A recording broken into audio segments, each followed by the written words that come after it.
Kabanata 49, Sorry. Kinaumagahan binati ako ng pagduduwal. Agaran ang pagtayo ko nang naramdaman ang alon sa nagwawalang tiyan. Dumiretso ako sa banyo para magsuka.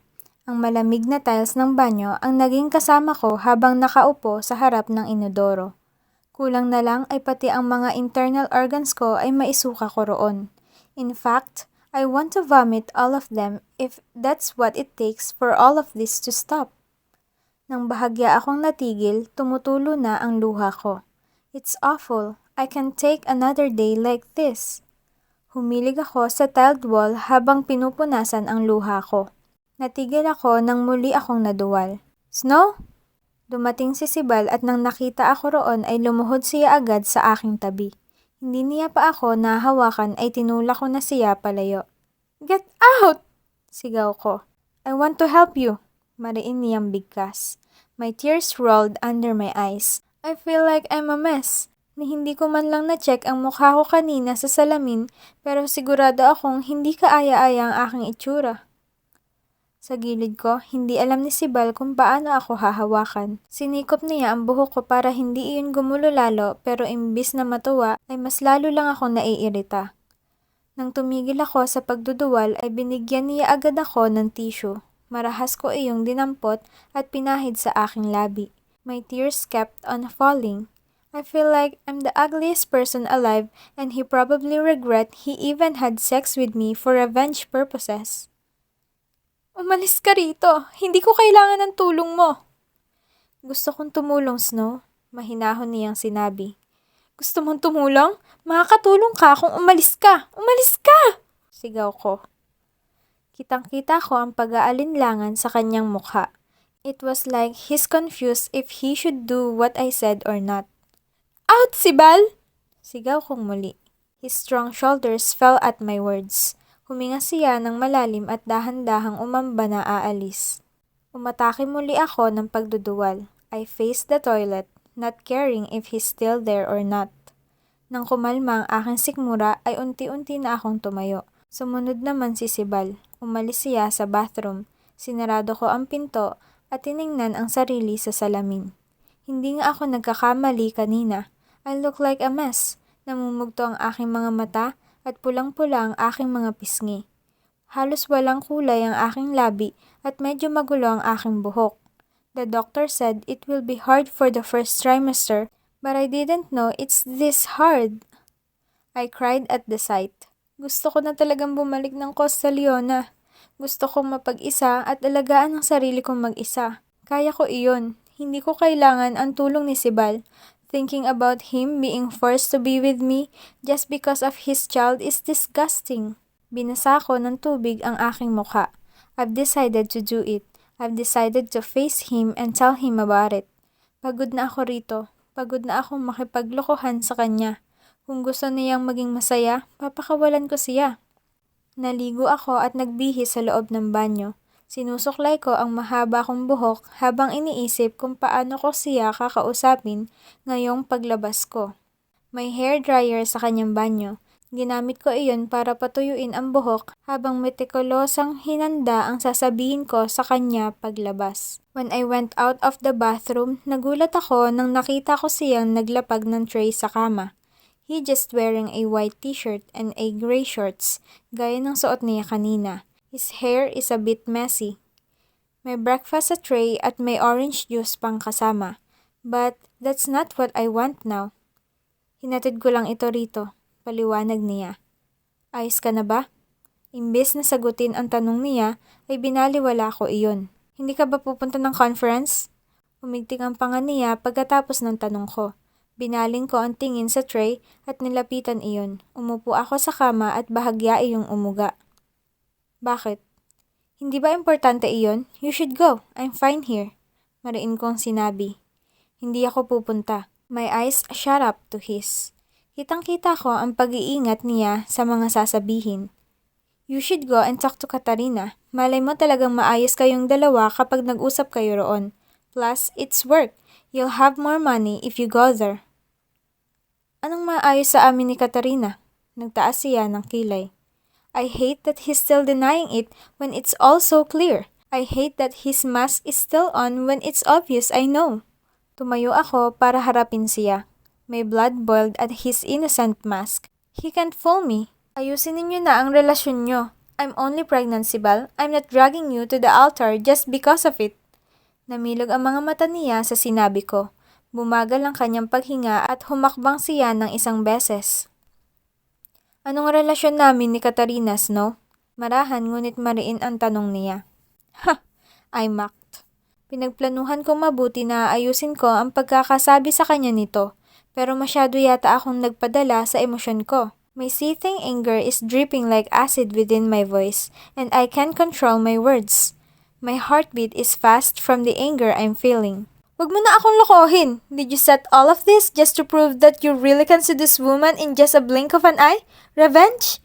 Hindi siya nagsalita. His angry eyes told me that he wants to hear more about what I'm saying, and yes, I'm giving him that satisfaction para sa wakas ay makabalik na ako ng Castellana at maging mapayapa na muli ang buhay ko.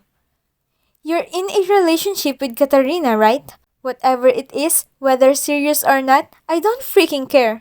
Nanginig ang boses ko. Hindi ako ganoon ka-inlove sa'yo para magpakatanga. Hindi ako desperada para gamitin ang pagbubuntis ko para lang mapilit kitang sumama sa akin. You go and stay with her here or at whatever suite you're in and leave me alone. Kung gusto mo talagang tumulong sa anak ko, bibigyan na lang kita ng listahan ng mga kailangan mong bilhin, complete with its price kahit na hindi ko naman kailangan ng tulong mo. Hindi mo na kailangan magpakitang tao rito. Anong pinagsasabi mo, Snow? I want to go back to Castellana without you. I want you to get away from me. Sigaw ko. Nangingilid na ang luha. Umikit siya ng mariin.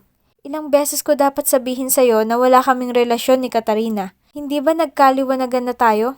Oh, really? Like, not ever? You didn't kiss her? You didn't fuck her? At all? After all of these years, you didn't? Kung ganoon, anong ginagawa ninyo sa loob ng suite na iyon? Prayer meeting? Nalaglag ang panga ni Sibal sa sunod-sunod kong paratang. Wala na akong pakialam. My tears fell down like waterfalls. I couldn't stop it even if I want to. Anong sweet? What the hell is wrong with you, Snow? Kumunot ang kanyang noo at lumapit sa akin.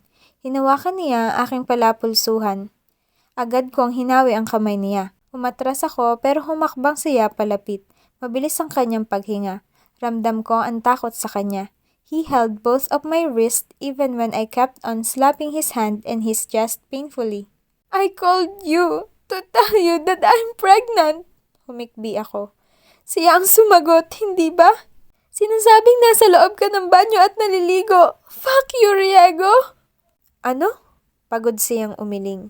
Hindi kami kailanman nagpunta sa isang suite. You liar! Sigaw ko. Do you think I'd lied to you after all these years, no? Hindi ako nakapagsalita pero patuloy ang pag-iyak ko. Ganoon ba kababa ang tingin mo sa akin para isipin mong naghihiganti ako sa'yo at naipagkita sa ibang babae pagkatapos kong sabihing mahal kita? Nanginginig ang labi ko. Nangangatog ang tuhod ko. Para akong mabubuwal sa kinatatayuan ko kung hindi niya lang hawak ang nanghihina kong mga kamay. I've never been a fan of games and tricks, no? I hope you remember that, Aniya. Mabibigat ang hininga ko. Pinalis ko ang luha sa aking mga mata at pilit na kinakalma ang aking sarili. Binitiwan niya ang kamay ko at napasandal ako sa glass window sa gilid ng ulunan ng kama. Kinulong niya ako roon. His hands leaned on the sides of my arms and he bended a bit for our gaze to meet. Tumawag ka at sinagot ni Katarina? Tanong niya sa marahang boses. Kailan? Hindi ako nakapagsalita. The day before you came here? Ang sabi ni Kael, gabi ka dumating ng Maynila kasama si Stav. You stayed with Stav that night. Ang ugat sa kanyang panga ay humigpit. Thoughts of you with Stav in the same room kept on haunting me since yesterday, but I didn't lash out on you because I trust you. Kinagat ko ang pang-ibabang labi ko. Hindi ko siya matitigan ng diretso. His intense gaze seems like the eyes of an angry angel trying to judge me for all the faults I did. Hindi ko magawa dahil alam ko sa kaibuturan ko may kasalanan din ako kahit paano. You fucked my mind too much na hindi ko na alam ang uunahin ko noong hindi na natatawagan ng cellphone mo at walang nagsasabi sa The Coast. I came to the airport early morning yesterday to catch a flight to Katiklan only to find out you're here in Manila with good stuffs, no? Ikaw ang ikababaliw ko, hindi ang trabaho, hindi ang kahit ano. Ikaw! Nagningas ang kaunting pag-asa ng aking dahilan sa aking utak. I managed to look straight in his eyes to say it. I don't care. You and Katarina were on it, on that suite. Don't deny it. I came here to tell you about my pregnancy and to tell you that you don't need to end your relationship with her. I am ending my friendship with her from now on. Malamig niyang sinabi. Hindi ako nakapagsalita. Yumuko siya. He bit his lower lip. What? Nag-angat siya ng tingin sa akin. Nagsinungaling siya sa'yo. I left my phone at the table when I presented something for the board. I was presenting it for about 3 hours. Pagkatapos ng presentation, hindi na ako nakatanggap ng mensahe galing sa'yo. She has a suite pero hindi ako kailanman tumapak sa kanyang suites, no? Kahit gumamit ng banyo, wala. Nanliit ang mga mata ko. This whole revenge thing you are planning. Ang tanging plano ko rito ay ang pakasalan ka, no? And even when you're not here in front of me, Katarina will only remain to be my subordinate and nothing more. Then, why the hell did she tell me that you're showering in her suite's bathroom? Na-girlfriend mo siya, na hindi naman ako nakaregister sa cellphone mo, ha? Don't lie to me, Sibal! Sigaw ko. Kinuha niya ang cellphone niya sa kanyang bulsa at may minanipula bago ipinakita sa akin. Hinawakan ko iyon at nakita ang numero sa phone book niya. Uminit ang pisngi ko sa nakita at agad niyang hinilig ang kanyang muka sa aking leeg. She may be lying. I can't forgive her, bulong niya. My baby Snow. Fucking corny name for a contact. Damn it. Ngumuso ako, nagpipigil sa pag-angat ng gilid ng labi. Hindi ko alam kung paano ko sasabihin sa kanya. You're upset because of what she told you? He sighed. Hindi ako makapagsalita. Binaba ko ang kanyang cellphone at nilapag sa gilid ng kama. Tumuwid siya sa pagkakatayo.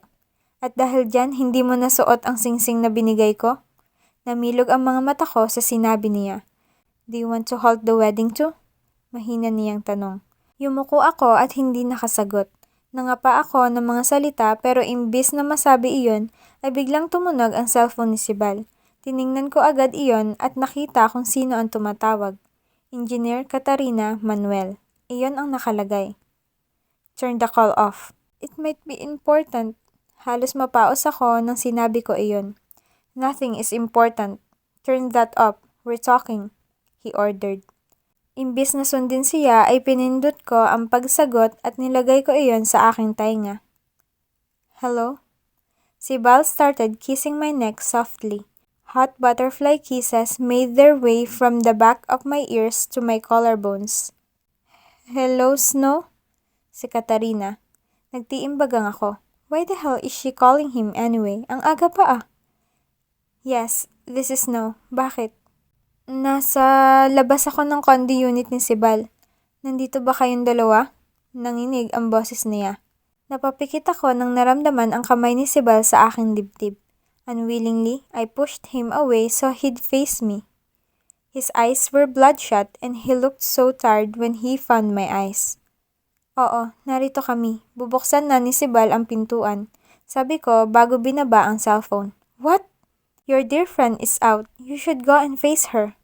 Tila ba may pumukaw sa alab na nararamdaman niya at agad siyang nagtiim ng panga. Immediately, he turned towards the door and walked out of it. Pupwede ko siyang hayaang harapin si Katarina sa sala ng kanyang unit kung hindi ko lang siya nakitaan ng galit kanina bago siya umalis. Lumabas ako ng kwarto. Narinig ko ang pagputok ng lock at ang pagbukas ng pintuan sa sala. Sa hall naman ay maingat akong naglakad. Sibal, I came here to say sorry to you and to Snow. Panimula ni Katarina sa isang buong boses. Sibal didn't answer. Narinig kong may kinuha siya sa kusina. Unti-unti akong lumapit. I did something very... Katarina chickened out the last minute. She couldn't say it. Narinig ko ang paglapag ng tasa sa countertop bago nagsalita si Sibal. Halos mapatalon ako sa narinig na galit sa kanya. Mabuti at naisipan mong humingi ng tawad. Sobs from Katarina echoed on the whole of the living room. Natigil ako sa paglalakad at gusto kong bumalik sa kwarto kung saan hindi ko maririnig ang mga ito. I forgive you years ago after what you did to us because you said it's all for me, Kat. Pero ngayon, para saan iyon, ha? Para saktan si Snow? Para siraan kaming dalawa? Sibal, I just think she's not good for you because every time she shows up in your life, you always lose. Hindi ko kailangan ng opinion mo o ng kahit kanino. Sumabog ang tingin ko'y isang tasa. The breaking sound of the glass echoed on the hall at halos mapapikit ako roon. After all those years she left you, hindi ka pa rin nadala, Sibal. Kaya gusto ko siyang subukan. Gusto kong tignan ko. Sino ka para subukan siya? Wala kang karapatang saktan siya, Katarina. Hindi na nakapagsalita si Katarina. Nalunod ang kanyang mga salita sa kanyang pag-iyak. I have never hurt a girl before, but if you do this to us, I can promise you that will remain the same. Panganib at pagbabanta ang narinig ko sa tinig ni Sibal. I'm sorry. Humikbi siya. Kinagat ko ang labi ko. Kahit na nagkamali si Katarina ay parang kay sakit marinig ng kanyang pag-iyak. With her cries, one can definitely prove that she is in love with Sibal. Noon pa man, alam ko na iyon. To have her love unrequited for years must be really painful. Kung ako ang nasa kalagayan niya ay baka mas malubha pa ang nagawa ko kay Sibal at sa babaeng minamahal niya. Sibal! Tawag ko at tuluyan nang nagpakita sa kanilang dalawa. Ang mga bubog galing sa tasa ay nasa sahig. Katarina is just near the door, standing and crying so many tears. Nang nakita ako ni Sibal ay umawang ang bibig niya at agaran siyang lumapit sa akin. Stay on our room. I'm sorry. Banayad niyang sinabi habang hinahaplos ang aking balikat. No, I'm sorry. Maliit ang boses ni Katarina nang sinabi niya iyon. She reached out but she's too far to touch me. Sinipat agad siya ni Sibal at kitang-kita ko ang galit at tigas sa kanyang expression habang tinitingnan niya si Katarina. The coldness in the way he looks at her made me shiver. Katarina is dressed in a white body-hugging dress just above her knees. Isang putiring stilettos ang suot niya. Tingin ko'y bago siya alis patungong conference ay pinili niyang pumunta rito. Yesterday at the hospital, Sibal, I tried to tell all of this, but you were too preoccupied and panicky, so hindi ko tinuloy. Kaya narito ako ngayon sa harapan ninyong dalawa para humingi ng tawad sa lahat.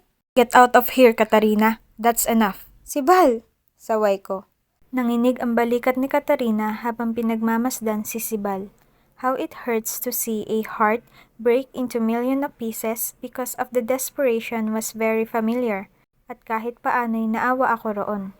Please, just don't do it again, Katarina, sabi ko. Pinalupot ni Sibal ang kanyang braso sa aking baywang at hinagkan niya ang aking pisngi bago bumulong. Bumalik ka na sa kwarto. Ako na ang bahala rito. Please, he whispered. Tumango-tango si Katarina habang umingiwi. Pinalis niya ang luha sa kanyang mga mata at suminghot. Hindi ako nagpatinag sa gustong mangyari ni Sibal. Mananatili ako roon habang nandito si Katarina. You weren't there when Tito Achilles explained to me how much he loved Maria Emilia, Sibal. At tulad nito, ganoon iyon. It was the obsessive kind, the heartbreaking kind, the dangerous kind. Natingin ko'y hindi tama dahil masyadong iyong sobra.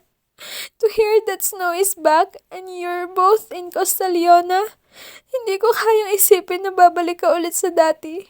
Na magpapaalipin kang muli sa pag-ibig mo sa kanya, kaya ko iyon nagawa. And when you chose to stay in Costa Leona instead of grabbing that opportunity we have abroad, nalaman ko na tuluyan ka na nga bumalik sa dati dahil lang narito si Snow.